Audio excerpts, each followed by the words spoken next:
Assalamualaikum warahmatullahi wabarakatuh. Alhamdulillahi rabbil alamin wassalatu wassalamu ala asyrafil anbiya'i wal mursalin wa ala alihi wa sahbihi ajma'in. Allahumma salli wa sallim ala nabiyyina Muhammad wa ala alihi wa sahbihi wa man tabi'ahum bi ihsanin ila yaumiddin, amma ba'd.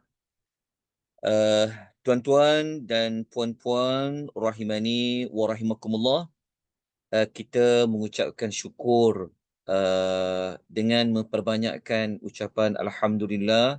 Segala puji bagi Allah. Malam ini merupakan ulang kaji untuk surah yang berikutnya, iaitu surah Al-A'raf. Sepatutnya pengisian ini kita adakan setiap pagi jam 8 pagi, tetapi kita perlu lebih kerap bagi memastikan sempat untuk kita menghabiskan sesi ulang kaji ke semua surah di dalam Al-Quranul Karim bagi menghadapi persediaan bulan Ramadan yang merupakan bulan Al-Quranul Karim.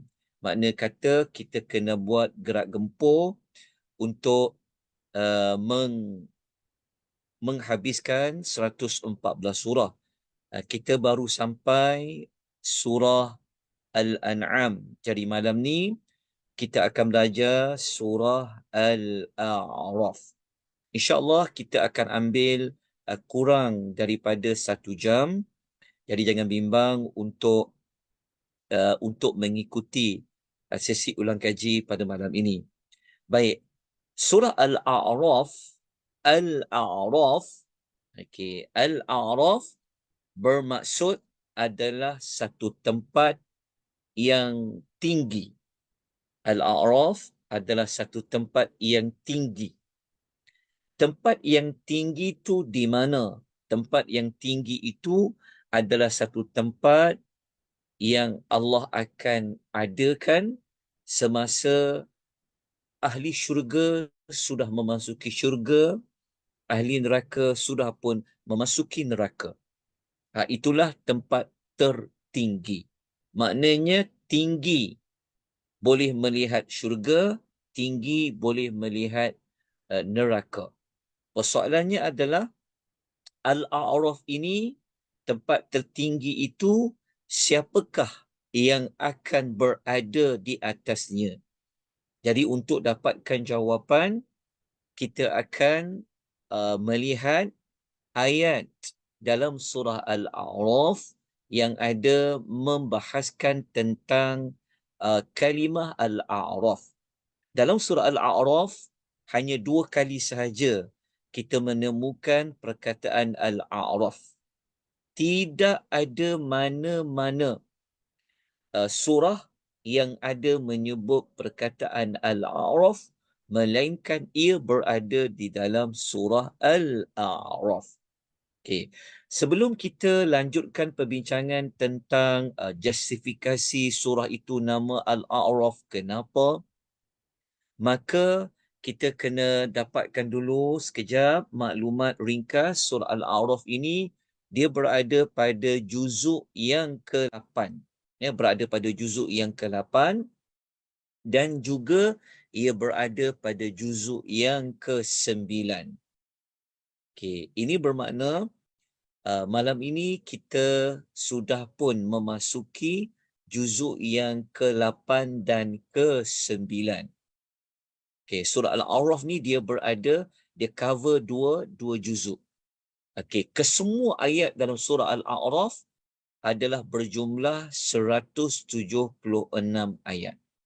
Jadi malam ini kita akan keluarkan rumusan intipati daripada 176 ayat surah Al-A'raf dengan kita mengkaji nama surah itu dan maqsad tujuan surah Al-A'raf, dan kita akan melihat tema bagi surah Al-A'raf.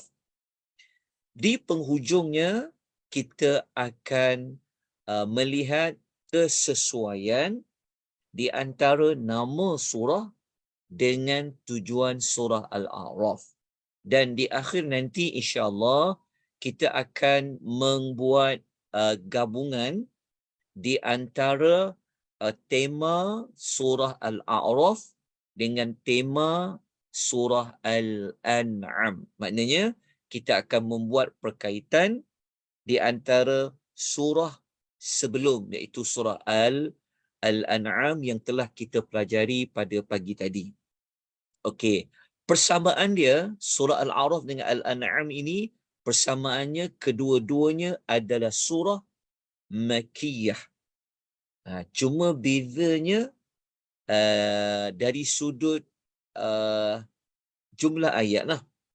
Okey, surah Al-A'raf merupakan surah Makkiyah yang paling panjang sekali di dalam kategori surah-surah Makkiyah.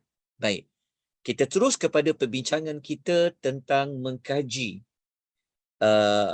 apakah sebenarnya Al-A'raf itu.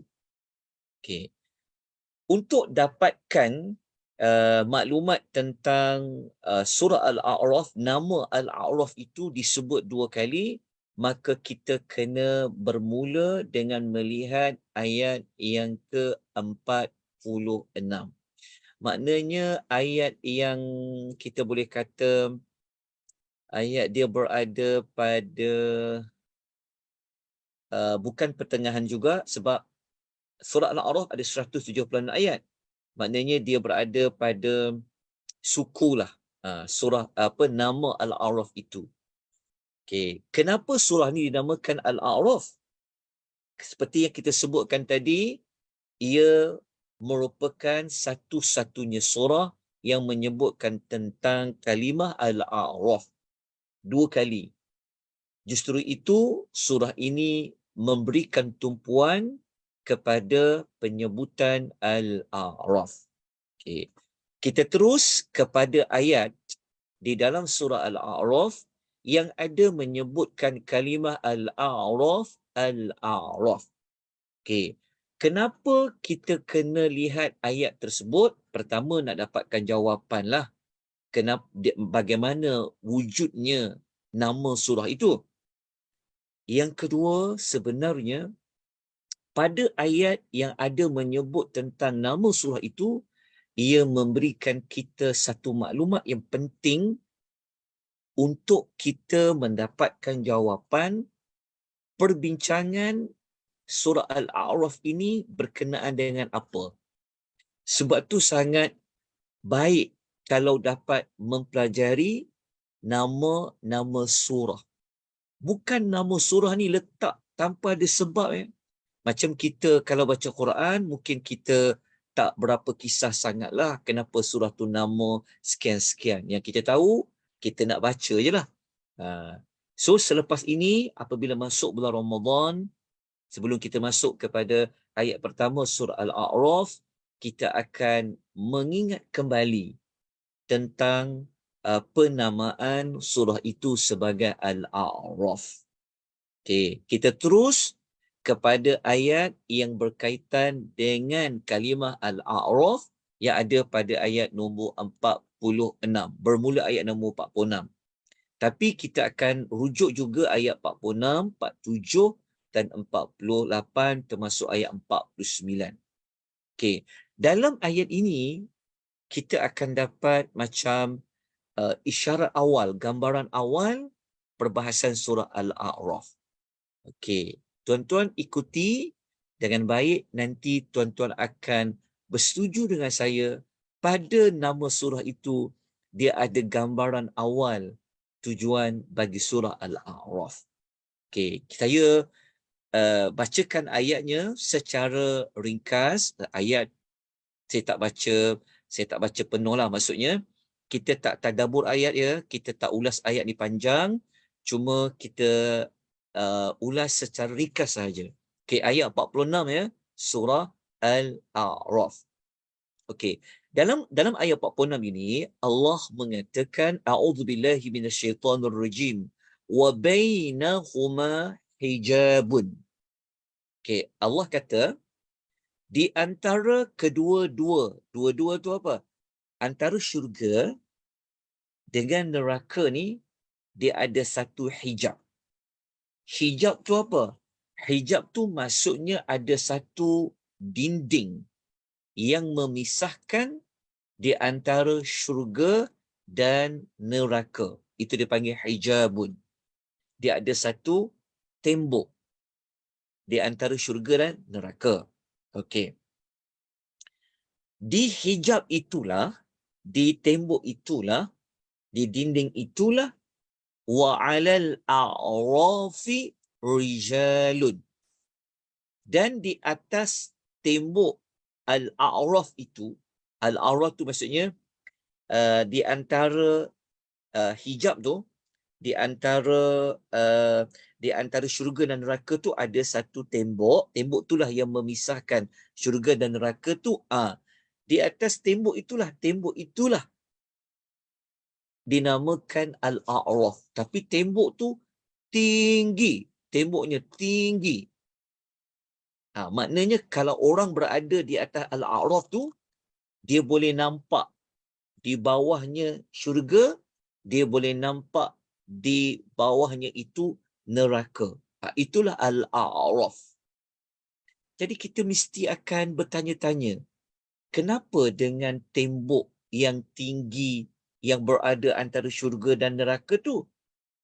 Inilah tujuan kita membuat sesi ulang kaji. Okey, di atas al-a'raf tu kata Allah Subhanahu Wa Taala, rijalun ya'rifu kulla bisimahum. Allah kata di atas tembok, iaitu di atas al-a'raf tu ada beberapa orang lelaki. Ada beberapa orang lelaki. Lelaki itulah yang menjadi perbincangan di kalangan para ulama tafsir. Mereka itu siapa? Al-A'raf tu maksudnya Al-A'raf tu tembok yang tinggi tadi itulah. Tapi di atas Al-A'raf tu ada rijal, iaitu sekumpulan lelaki. Sekumpulan lelaki itu mereka dapat mengenali penghuni syurga, dapat mengenali penghuni neraka. Sebab tembok tu tinggi, maka orang duduk di atas tembok tu, dia nampaklah syurga, dia nampaklah neraka. Tetapi lelaki yang duduk di atas tembok tu, dia dapat kenal, oh ini penghuni syurga, oh ini penghuni neraka. Tuhan kata, sebab kalau kita tahu, kalau kita belajar pasal syurga, ahli syurga ni dia ada tanda. Ahli neraka pun ada tanda. Kalau ahli syurga, tandanya pada wajahnya putih, bersinar, berseri-seri. Kalau ahli neraka ni, wajahnya gelap, gelap gelita. Itulah di antara tandanya. Jadi, ayat 46 ni, surah Al-A'raf, kita jumpa kali pertama perkataan Al-A'raf. Okey. Jadi, dekat Al-A'raf tu ada sekumpulan lelaki. Siapa lelaki itu, nanti saya akan sebutkan selepas ini. Jadi kita pegang dulu maklumat ada sekumpulan lelaki tu. Jadi mereka ni apabila duduk di atas tembok yang tinggi, mereka dinampakkan oleh Allah melihat syurga dulu. Ayat 46 ni mereka melihat syurga. Apabila mereka lihat syurga, mereka nampak ahli syurga, maka mereka memanggil ahli syurga tu. Mereka panggil, mereka seru. Mereka kata apa? Assalamun alaikum. Mereka memberikan salam. Assalamualaikum wahai penghuni syurga. Selepas ayat itu, selepas bagi salam tu, Allah mengatakan lam yadkhuluha wa hum yatma'un. Wa hum yatma'un. Semasa mereka bagi salam kepada penghuni syurga tu, siapa yang bagi salam tu? Sekumpulan lelaki yang berada di atas Al-A'raf tu, tembok yang tinggi tu. Allah Ta'ala kata mereka ni yang bagi salam tadi, yang duduk di tembok yang tinggi tu, mereka itu belum lagi memasuki syurga. Jadi ucapan salam tu diberikan kepada penghuni yang telah masuk syurga. Tapi diorang ni, lelaki tadi yang bagi salam tu, dia belum lagi masuk syurga. Tetapi dia sangat teringin nak masuk ke dalam syurga. Itulah ayat nombor 46. Okey. Ayat 46 ni maksudnya di situlah terletaknya kalimah Al-A'raf yang menjadi kepada nama surah, dan di atas itu adanya sekumpulan lelaki, mereka dapat kenal penghuni syurga dan mereka sangat teringin untuk masuk syurga. Okey, selesai ayat 46. Okey. Ayat nombor 47, kita kena dapatkan lagi maklumat ni. Ayat nombor 47. Okey. Kemudian Allah buat apa? Allah Ta'ala pindahkan pula mereka ni melihat pula kepada penghuni neraka. Itu ayat nombor 47. Allah kata, wa idza surifat absaruhum tilqa'a ashabin nar. Mereka tengok pula ahli neraka, maka lelaki-lelaki yang duduk di atas tembok tadi itu, mereka mengatakan kepada ahli neraka. Mereka terus sebut. Mereka tak kata lagi. Tapi setelah Allah palingkan wajah mereka tengok penghuni neraka, dia kenal itu penghuni neraka, dia doa kepada Allah, Rabbana la taj'alna ma'al qaumil zalimin. Lelaki-lelaki itu kata, ya Allah, jangan engkau jadikan kami ni termasuk dengan orang-orang yang zalim. Okey, itu doa yang dibacakan oleh lelaki yang beratas tembok yang tinggi itu setelah melihat penghuni neraka. Okey, kemudian apa lagi berlaku?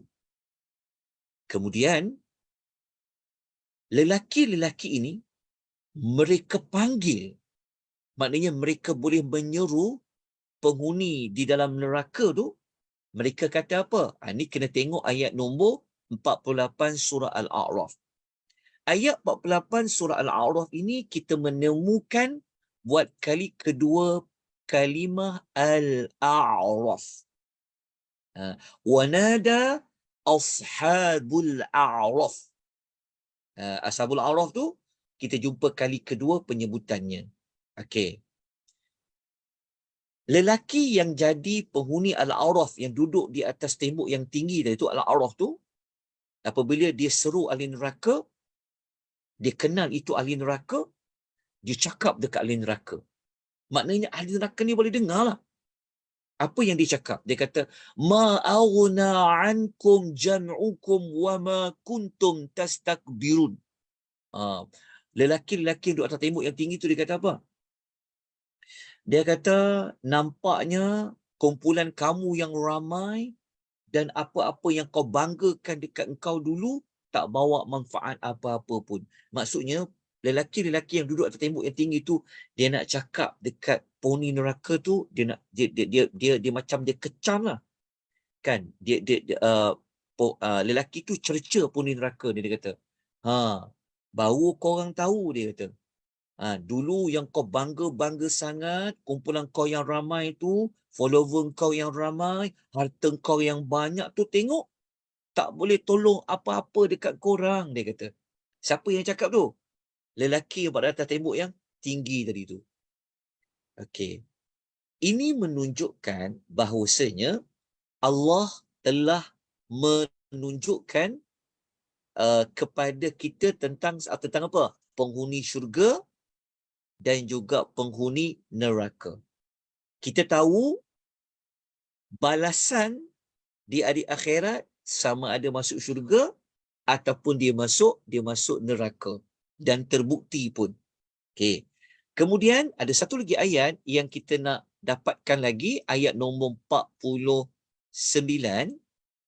Ayat nombor 49, Allah Ta'ala menyebutkan, kemudian Allah menyebutkan tentang Allah menyebut tentang orang yang masuk neraka tu, apa yang berlaku kepada penghuni neraka. Allah Ta'ala seperti mengejek-ngejek penghuni neraka ni. Allah psycho penghuni neraka tu. Allah nak mengatakan kepada mereka, orang yang masa dekat dunia dulu yang kamu kata mereka tak betul, yang kamu cerca mereka tu, okey, tengok apa jadi kepada mereka. Maknanya Tuhan nak kata, masa dekat dunia tu korang kecam, kau kutuk dia, ahli syurga tu kan, orang beriman. Tengok sekarang mereka masuk ke mana? Mereka masuk syurga. Lepas tu Allah pula berkata kepada penghuni syurga, kamu masuk syurga ni tak ada lagi kebimbangan, tak ada lagi kesedihan. Okey. Selesai untuk kita mendapatkan maklumat Al-A'raf, nama surah tu. Okey. Lelaki tu siapa sebenarnya? Okey, Al-A'raf kita dah tahu dah. Al-A'raf tu adalah tembok yang tinggi di antara syurga dan juga neraka. Okey. Perbincangannya adalah tentang lelaki yang penghuni Al-A'raf tu siapa? Lelaki tu siapa? Okey, ada banyak pendapat di kalangan para ulama tafsir. Saya memilih untuk berkongsikan pandangan Al-Imam Ibnu Katsir. Al-Imam Ibnu Katsir dia kata, pendapat yang dapat disimpulkan, dia kata, lelaki-lelaki itu yang duduk di atas tembok yang tinggi itu, mereka ini adalah annahum qaumu istawat hasanatuhum wa sayyiatuhum. Mereka ni siapa? Mereka ni adalah kaum yang dia, pahala dia, kebaikan dia sama banyak dengan kejahatan dia. Sama banyak. Maksudnya ditimbang amal tu, pahala dengan dosanya sama banyak. Mereka inilah yang Allah letakkan dia di atas tembok yang tinggi tu. Maknanya dia tak masuk syurga lagi, bahkan dia tak masuk neraka lagi. Sebab amalnya sama dengan dosa. So dia duduklah di atas tembok yang tinggi tu. Okey. Sebenarnya dekat tembok yang tinggi tu, lelaki tu duduk, sebenarnya untuk apa Allah letakkan mereka ni di atas? Okey. Kalau kita baca pada pentafsiran ayat, sebenarnya mereka lelaki-lelaki tu akhirnya dengan rahmat Allah, Allah masukkan mereka dalam syurga. Tapi kenapa Allah nak letakkan watak lelaki tu di atas? Inilah di antara isyarat kepada mendapatkan tujuan surah Al-A'raf. Daripada nama surah tu, kita boleh dapatkan tujuan surah Al-A'raf. Okey. Ingat ya? Lelaki tu, dia, kita tahulah hujung dia masuk syurga lah. Tapi kenapa Allah letakkan tembok tinggi tu tengah-tengah antara syurga dan neraka? Okey, kita tahu kan, syurga tempat rahmat, betul. Kita tahu syurga tempat orang beriman, betul tak?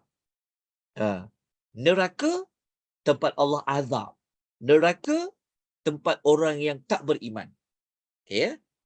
Okey. Jadi sebenarnya watak lelaki tu, dia duduk di tengah-tengah tu, di antara syurga dan neraka. Inilah yang kita nak dapatkan tentang tujuan surah. Okey. Dia dalam agama ni kita tak boleh, dalam hidup ni kita tak boleh tak buat apa pilihan. Kita kena pilih. Nak masuk syurga ke? Nak masuk neraka? Semua orang akan kata, saya nak masuk syurga. Cara syurganya beriman. Okey. Okey, kita dapatkan dulu isyarat awal dekat kisah lelaki atas tembok tadi. Okey. Tuan-tuan kena ikut sampai kita bincang tujuan surah pula. Okey. 176 ayat surah Al-A'raf ni, maka para ulama membuat kesimpulan. Apa sebenarnya maqsad, tujuan surah Al-A'raf ni? Okey. Saya menukilkan kajian yang dibuat oleh Dr. Ali Harsan, Dr. Ali Hassan. Dia kata, tujuan surah Al-A'raf ni adalah Allah Ta'ala sebenarnya nak mengajak kita semua. Kalau semasa Al-Quran itu turun, Allah nak mengajak Allah nak mengajak semua orang Islam. Allah nak mengajak semua orang kafir. Untuk apa? Untuk mereka beriman. Beriman dengan apa? Beriman dengan ayat-ayat Allah. Beriman dengan ayat Allah tu maksudnya beriman dengan wahyu. Okey. Tapi cara Allah nak mengajak mereka tu beriman, Allah menggunakan metodologi membentangkan sejarah Rasul dan umat terdahulu. Maksudnya macam ni. Kalau macam kita nak ajak orang cinta pada negara contoh. Kan kita kata kita kena cinta pada negara kita. Jadi macam mana cara nak ajak orang cinta pada negara tu? Kita boleh gunakan kaedah menceritakan sejarah yang berlaku dalam negara kita yang terdahulu. Itu contoh. Jadi surah Al-A'raf ni, tujuan besar dia Allah nak ajak semua orang beriman. Beriman kepada Allah Ta'ala tu. Tapi cara nak mengajak beriman tu, Allah menukilkan cerita para rasul dan umat yang terdahulu. Okey. Tuan-tuan dapatkan dulu maklumat ini, nanti kita akan kaitkan dengan lelaki di atas tembok tu. Dia takkan ada pertentangan antara nama surah dengan tujuan surah. Sekejap kita akan sebut dia punya perkaitan dia. Tapi tu kena ikutlah perbincangan ni sampai habis. Jangan terputus. Okey. Saya nak, dah habis yang tujuan tu, tapi tujuan tu sebenarnya dia panjang sikit. Dia ada macam pecahan lagi. Okey. Tujuan surah Al-A'raf ni juga bukan sekadar mengajak untuk beriman kepada ayat Allah, beriman kepada Allah, beriman kepada wahyu, beriman kepada Nabi Muhammad, beriman kepada Al-Quran. Okey, maka Allah bentangkan kisah-kisah umat yang terdahulu, maka secara tak langsung surah Al-A'raf ni adalah surah yang memberikan amaran. Surah yang membentangkan akibat buruk, ataupun surah Al-A'raf ni surah yang membentangkan balasan buruk yang akan diterima oleh siapa-siapa pun. Sama ada balasan buruk tu berlaku dekat dunia ataupun balasan buruk tu berlaku di hari akhirat. Okey, saya ulang kembali. Surah Al-A'raf ni tujuan dia adalah untuk menakut-nakutkan kepada sesiapa yang telah diajak kepada beriman. Kalau dia tak nak beriman, depa akan berhadapan dengan akibat buruk dekat dunia ataupun akhirat. Okey. Apa contoh akibat buruk di dunia dan di akhirat? Okey. Akibat buruk di akhirat, kita dah dapat tadi dekat cerita lelaki yang nampak di bawah tu neraka. Nampak tak akibat dia? Kan lelaki tu cakap. Dia kata, apa dah jadi dekat korang ni? Mana kumpulan korang yang banyak-banyak tu? Mana harta kau yang banyak-banyak tu? Ingat tak ayat nombor 40, 46, 47? Ayat nombor 47 dengan 48 tadi tu. Ayat nombor 48 tadi, ingat tak? Jadi lelaki tadi tu, sebenarnya Allah nak tunjukkan pada lelaki tu, kau nampak apa dah jadi dekat mereka tu? Jadi seolah-olah lelaki itu adalah sebagai contoh manusia yang nak tunjukkan kepada kita akibat buruk orang yang memilih untuk tidak beriman. Tapi kalau orang memilih untuk dia beriman, maka yang ayat 46 yang mereka nampak, yang mereka bagi salam tu. Okey, jadi ringkasan kepada tujuan surah Al-A'raf ni adalah Allah nak mengajak kita kepada beriman dengan ayat-ayat Allah, dengan Rasul, dengan wahyu Al-Quran. Kalau memilih tak nak beriman, maka Allah telah menyebutkan akibat buruknya. Jadi kalau memilih untuk beriman, Allah menyebutkan akibat baiknya. Jadi untuk mantapkan lagi, untuk untuk mengukuhkan lagi ajakan tadi tu, maka Allah sebut kisah-kisah benar yang berlaku kepada nabi-nabi terdahulu dan umat-umat yang terdahulu, seolah-olah kisah benar tu menjadi bukti Allah telah memberikan akibatnya. Siapa yang ikut Rasul, buktinya apa? Siapa yang berpaling pada Rasul, apa akibat dia? Ada Allah sebutkan. Okey, kalau nak dapatkan maklumat tu, tuan-tuan, 176 ayat ni, nanti kita akan sebut beberapa Rasul, tapi sebelum tu, saya nak bentangkan satu lagi tujuan surah, lebih kurang sama, tapi dalam kitab yang lain.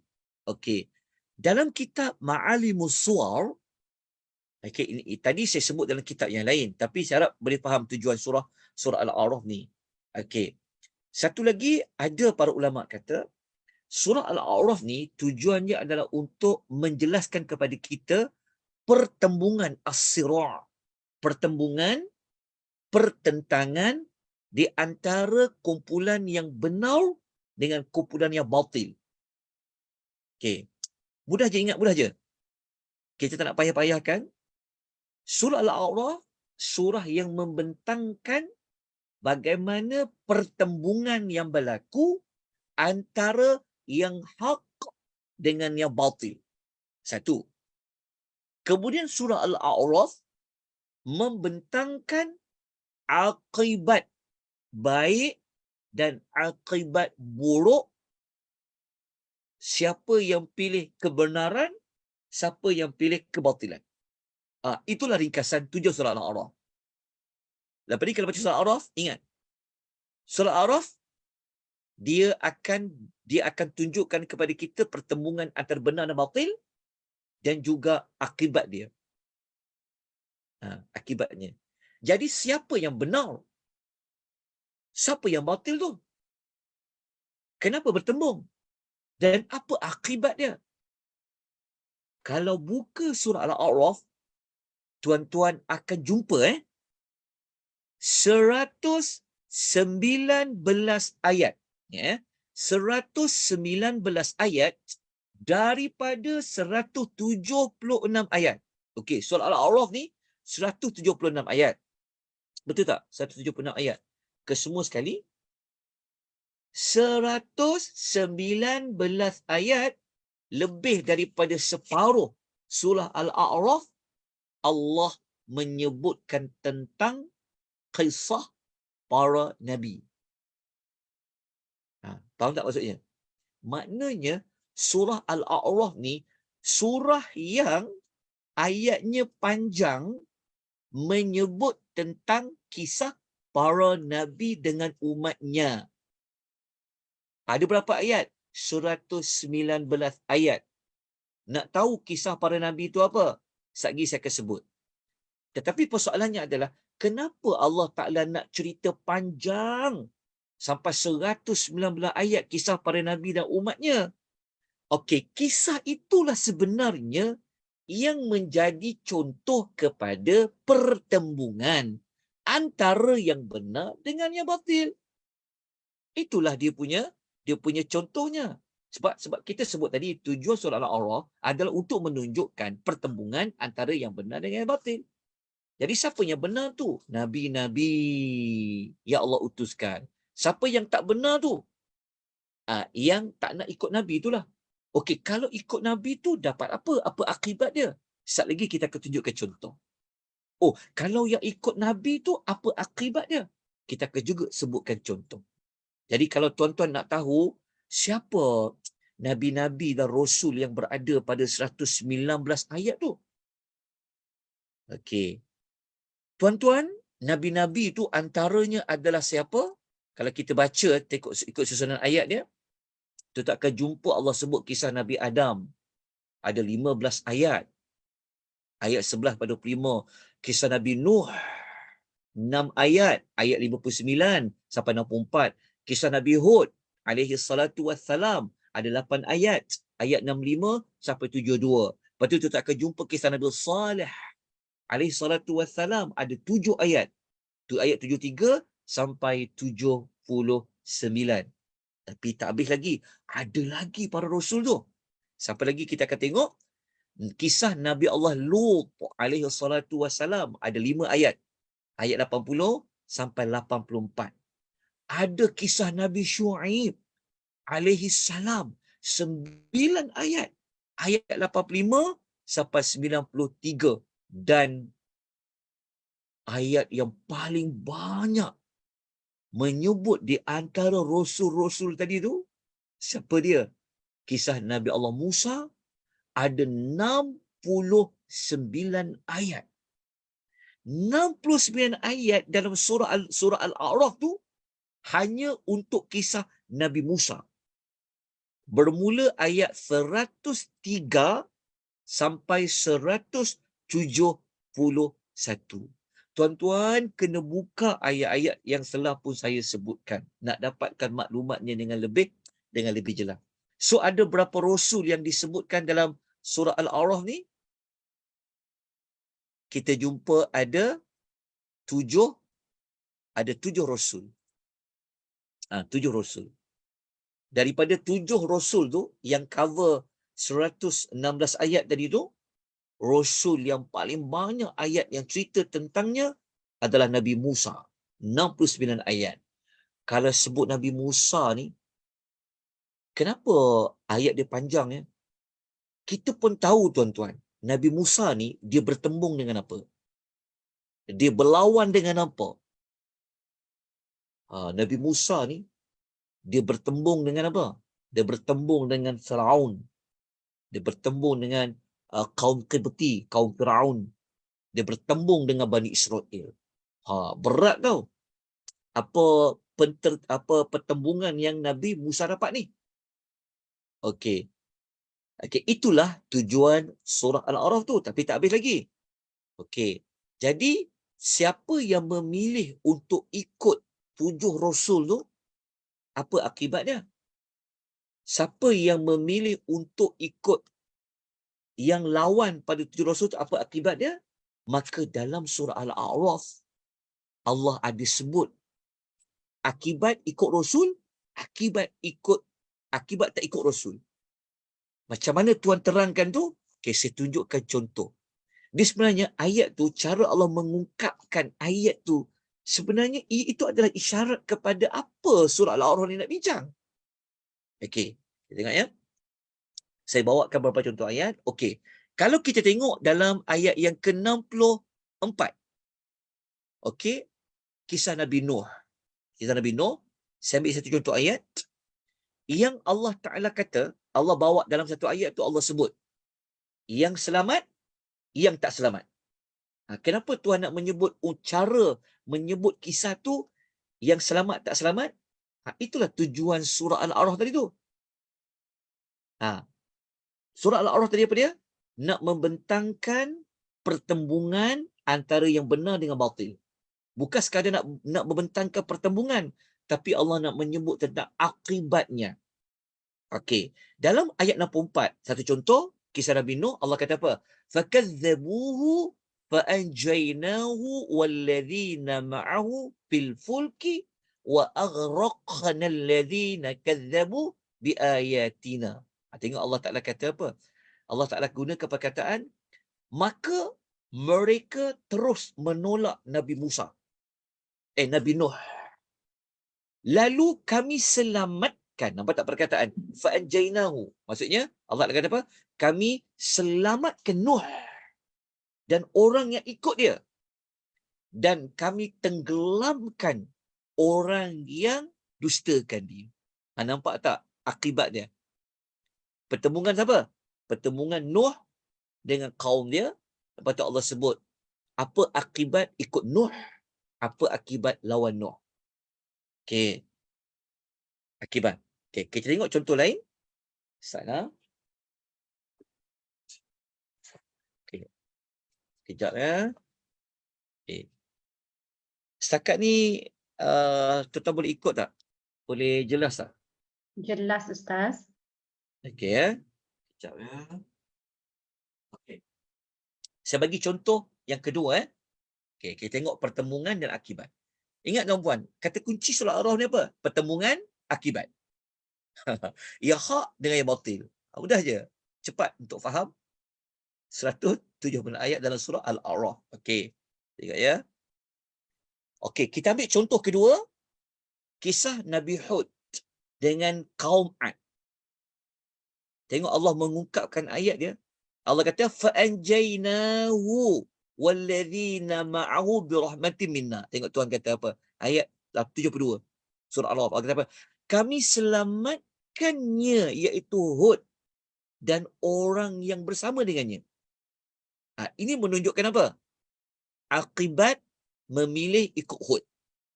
Siapa yang memilih benar, dia bersama dengan kebenaran, dia ikut Hud, dia selamat. Tapi siapa yang pilih lawan dia? Tuhan kata apa?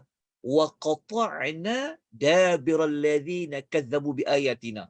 Dan kami putuskan keturunan orang yang mendustakan ayat-ayat kami. Maknanya generasi kaum Ad ini Allah tak tinggalkan seekor pun, sekor pun. Maksudnya Allah tak tinggalkan satu zuriat pun, habis semua. Itulah akibat jika bertembung dengan kebenaran. Kalau memilih kebatilan. Okey. Itulah yang lelaki duduk di atas tembok yang tinggi tadi tu. Itu yang dia cakap dekat poni neraka tadi tu. Ya, ayat nombor 48 tadi dia kata, kau rasa kan apa jadi dekat korang? Itulah seolah-olahnya lelaki di tempat tinggi tu dia telah nampak akibat orang yang masuk neraka tu. Okey. Kita sambung satu lagi ayat. Okey. Kita ambil contoh kisah Nabi Lut dengan kaumnya. Allah menyebutkan fa'anjaynahu wa ahlahu, ayat 83 surah Al-A'raf. Allah kata fa'anjaynahu wa ahlahu, kami selamatkannya dan keluarganya, melainkan isterinya. Okey. Kalau kita teliti betul-betul ayat cara Allah ungkapkan kebenaran selamat tu, Allah guna perkataan apa tahu? Tiga-tiga kita jumpa. Fa'anjaynahu, sama dia punya pattern ayat tu. Pattern ayat tu sama. Allah sebut fa'anjaynahu. Kami selamatkan. Sebenarnya, kenapa Allah nak gunakan ungkapan kami selamatkan? Itulah yang isyarat kepada akibat. Betul tak? Akibatlah. Memilih kebenaran, apa akibat dia? Kami selamatkan, kata Allah. Cerita ini berlaku dekat dunia. Azab tu berlaku dekat dunia. Balasan baik itu berlaku dekat dunia. Okey.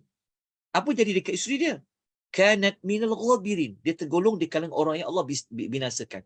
Jadi dalam ayat tu Allah sebut dua tau. Dia macam Allah sebut, okey, yang benar dapat apa?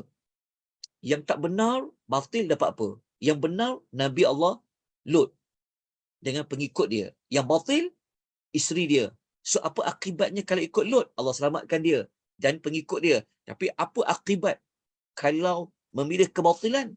Allah binasakan. Okey. Kemudian kita ambil satu lagi contoh.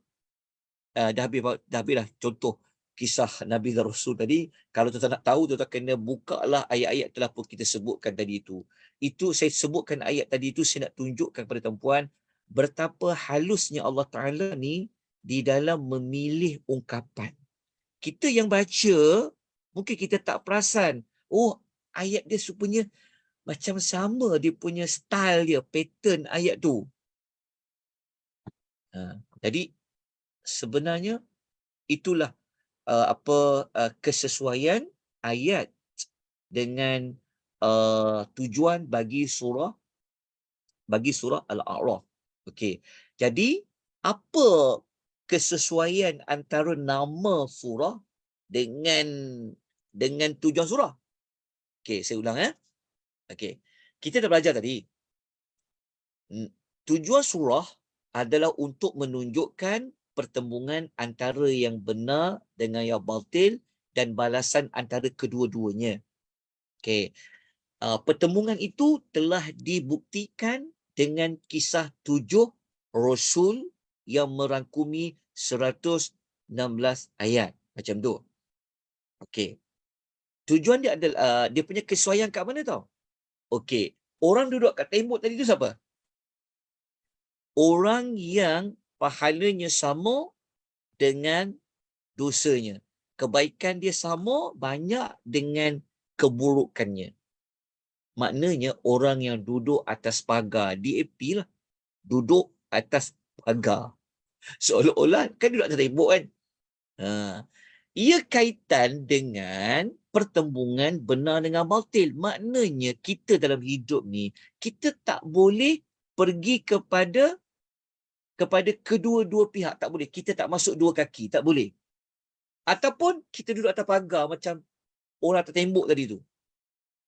Ha. Yang Rasul ni pun tak nak ikut. Lawan Rasul pun tak nak ikut. Tak boleh. Kita kena memilih benar ke batil. Tapi sudah pastilah kita akan memilih kebenaran. Sudah pasti kita akan bersama dengan para rasul. Okey. Jelas tuan-tuan puan? Rahimani wa rahimakumullah. Okey. Sebelum saya tamatkan perbincangan kita, ulang kaji kita pada malam ni, saya nak tunjukkan tuan-tuan beberapa isyarat lain yang menguatkan tujuan surah Al-A'raf malam ni. Okey, contoh. Kalau tuan-tuan buka surah Al-A'raf, tuan-tuan akan jumpa kalimah baksuna. Bukan bakso, bunyi macam sama. Tapi baksuna. Baksuna maksudnya azab kami Allah ulang 4 kali.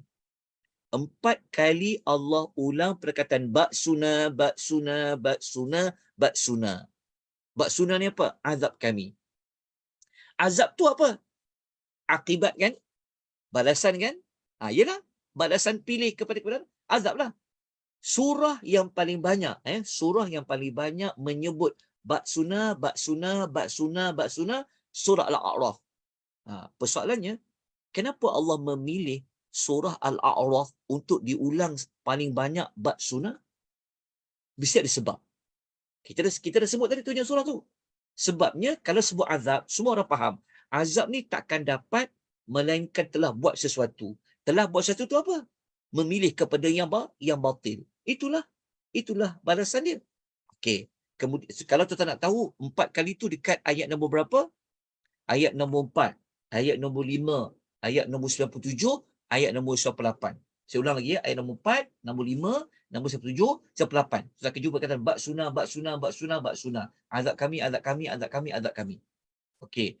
Kemudian ciri yang kedua, okey. Surah Al-A'raf surah yang paling banyak menyebutkan ungkapan sombong, sombong, sombong, sombong. Berapa kali? 9 kali. Ada 9 kali Allah menyebut tentang sombong. Kenapa Allah memilih menyebut tentang ungkapan sombong ni, kalimah sombong ni paling banyak surah Al-A'raf? Ini tak ada sebab. Nampak tak? Ada tak perkaitan sombong dengan azab? Ada tak perkaitan sombong dengan kebatilan? Orang yang menolak kebenaran adalah orang yang sombong. Nak berlawan pula dengan kebenaran. Ada perkaitan dia. Okey. Sombong tu tak kejumpalah pada kalimah ayat tu istakbaru, tatakabbara, yatakabbaru, yastakbirun. Ada 9 kali. 9 tu dekat mana? Kita akan tengok dekat ayat nombor 13, 36, 40, 75, 76, 88, 133, 146, 206. Kita buka dalam Quran tu, di surah Al-A'raf tu, cari ayat 13, 36, 40, 75, 76, 88, 133, 146, 206. 9 kali kan? Sombong. Lepas ni ingat dia punya ciri-ciri ayat tadi tu.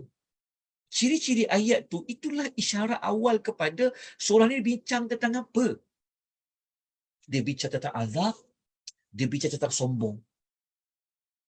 Okey. Dapat kan? Sedikit. Okey. Sikit lagi tuan-tuan, rahimani wa rahimakumullah. Okey.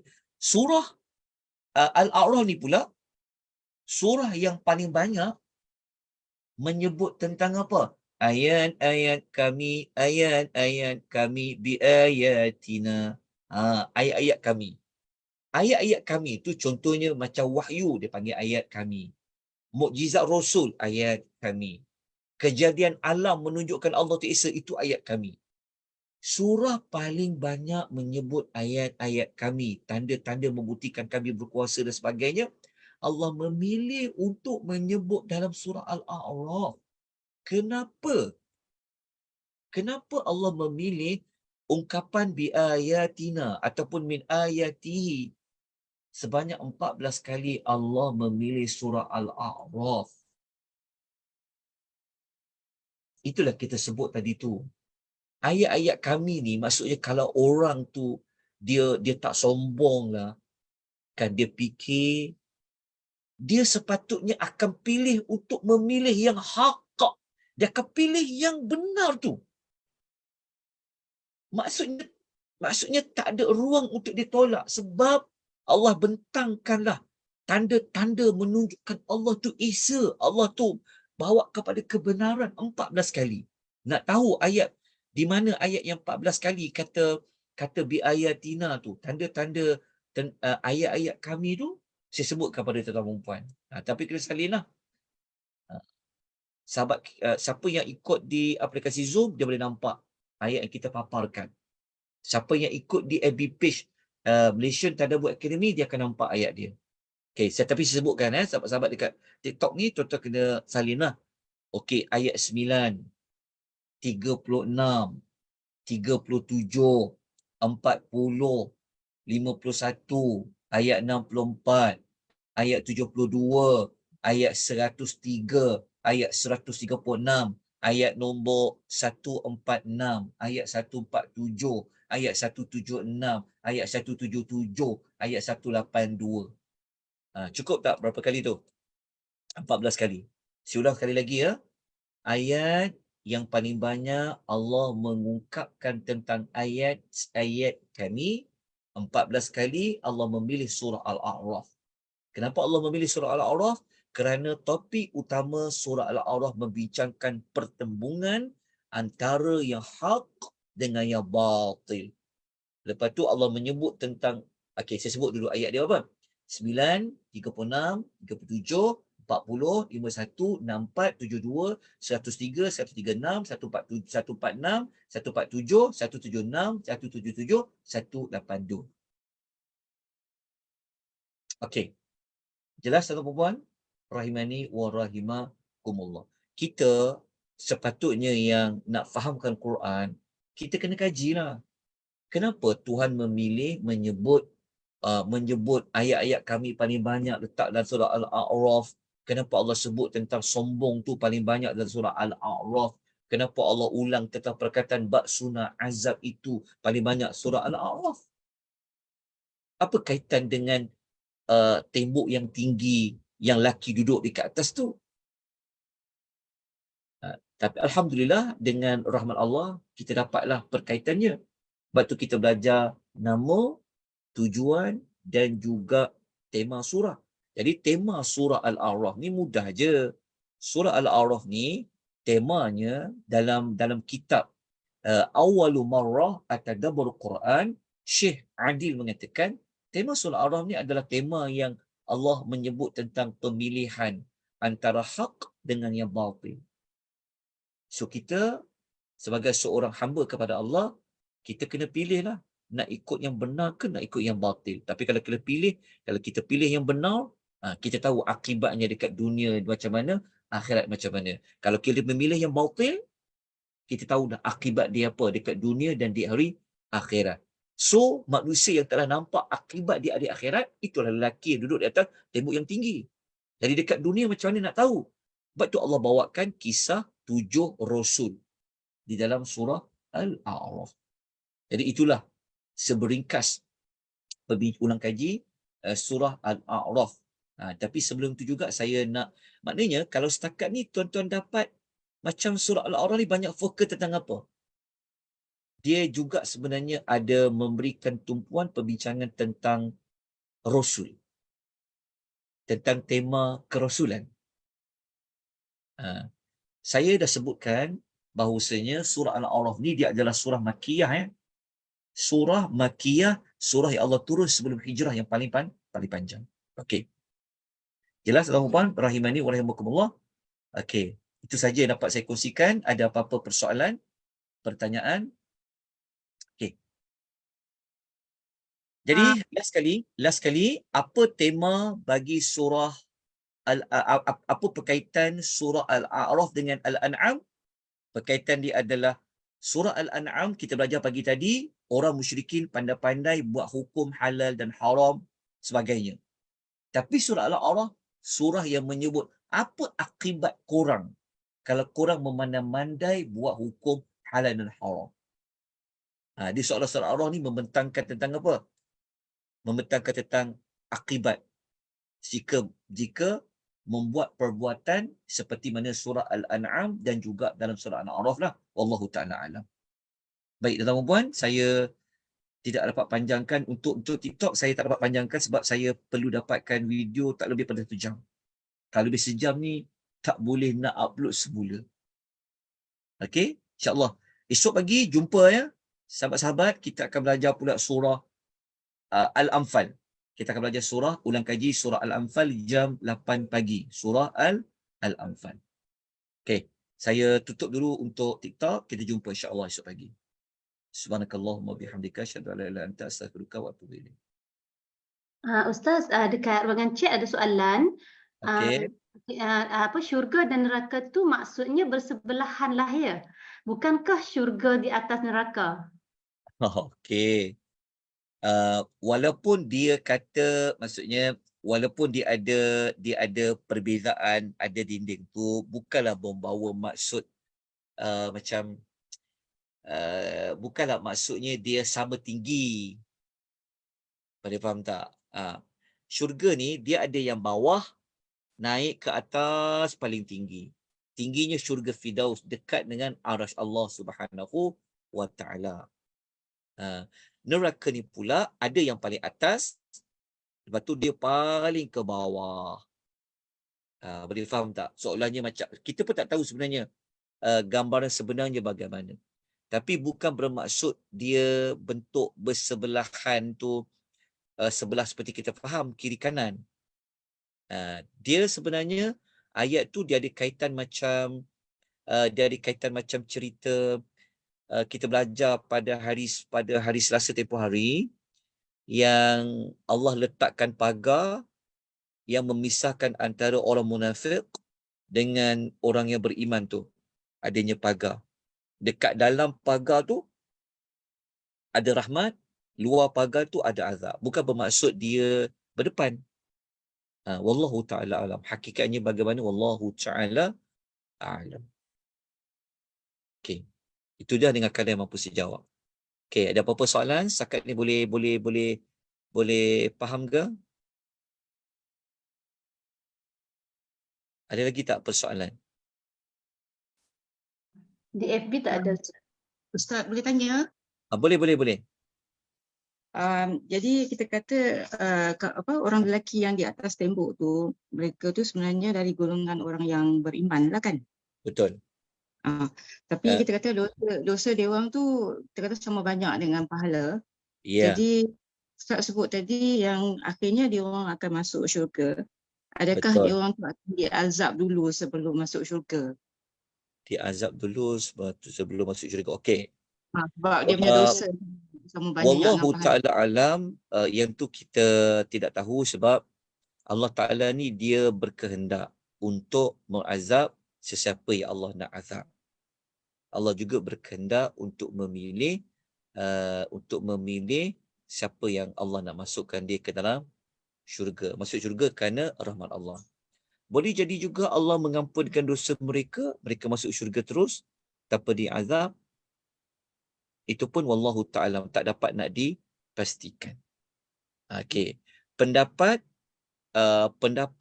ulama yang mengatakan mereka itu adalah mereka dapat masuk syurga, mereka tu yang amalnya sama banyak dengan amal buruk. Ia adalah merupakan pendapat sahabat seperti Khuzaifah Ibnul Yaman. Dia juga adalah pendapat Abdullah bin Mas'ud. Dia juga merupakan pendapat Ibnu Abbas, Tabi'in, Mujahid dan juga Sa'id bin Jubair. Kenapa saya sebutkan ulama-ulama tu sebab sebenarnya ada pendapat lain. Ada pendapat lain yang mentakrifkan lelaki itu, ada yang mengatakan mereka itu adalah orang yang soleh. Ada mengatakan malaikat. Ada yang mengatakan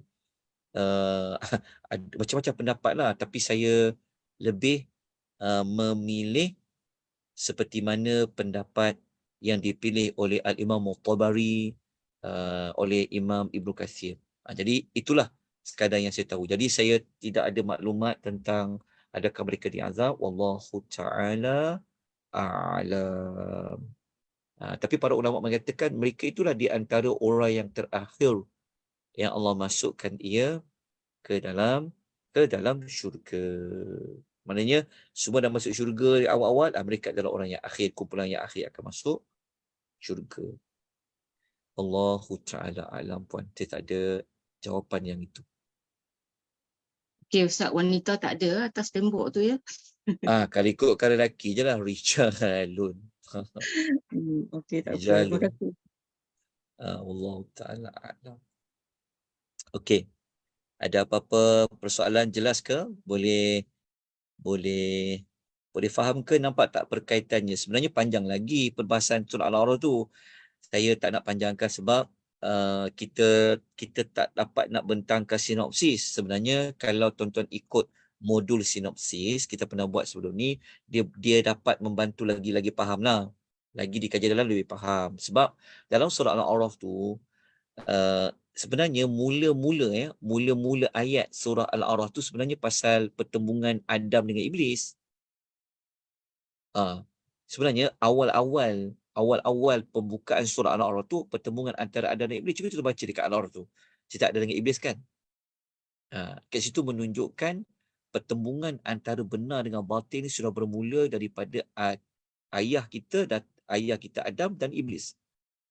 Cuma saya tak sentuh lah tadi tu. Begitu juga dalam surah Al-A'raf tu tak akan nampak pertembungan antara benar dan salah yang kisah orang tangkap ikan hari Sabtu tu. Itulah kisah Al-A'raf tu. Ya Allah tukarkan mereka dengan azab jadi khinzir.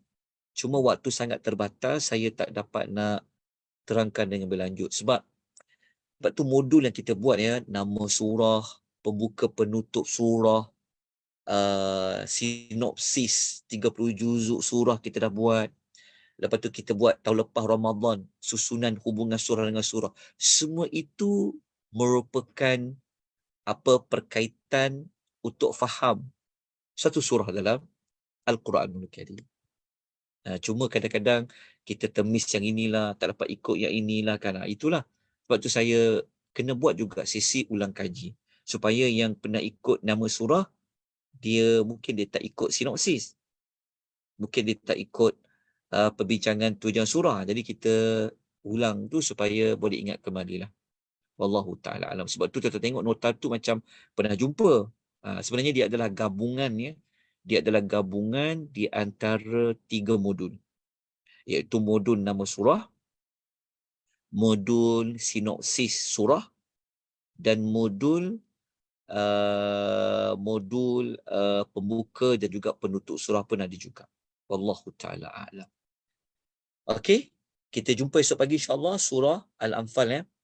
Kita kena laju juga untuk perbincangan, tak boleh nak cuti dah ni. Sebab kita dah masuk minggu pertama Rajab, jadi kita cuba kejar insyaAllah dengan kadar yang mampu lah. InsyaAllah. Okey, ada apa pertanyaan lain? Pertambahan maklumat kah? Ustaz, dalam Quran Kak ni, yang kita pernah belajar dulu, Kak, mungkin Kak tak tahu, Kak, mungkin Kak silap tulis perkataan azab tu kan. Bab sunnah tu Kak tulis ada 6 kali, tapi tak tulis dia punya ayat tu. Tadi Ustaz cakap 4 kan? Tak, mungkin Kak tersilap kot. Tak apa, nanti Kak saya bawa balik nota. Sebab Kak ada stiker dekat Quran ni. Okey, alhamdulillah. Takut Kak tersilap tulis ke apa, yang Kak akan check balik. Ustaz. Okey. Kita jumpa esok insya-Allah. Barakallahu fikum, jazakumullahu khair. Wabillahi taufiq wal hidayah. Assalamualaikum warahmatullahi wabarakatuh. Subhanakallahumma wa bihamdika, asyhadu an la ilaha illa anta, astaghfiruka wa atubu ilaik. Terima kasih Ustaz. Wa antum sama-sama wa antum.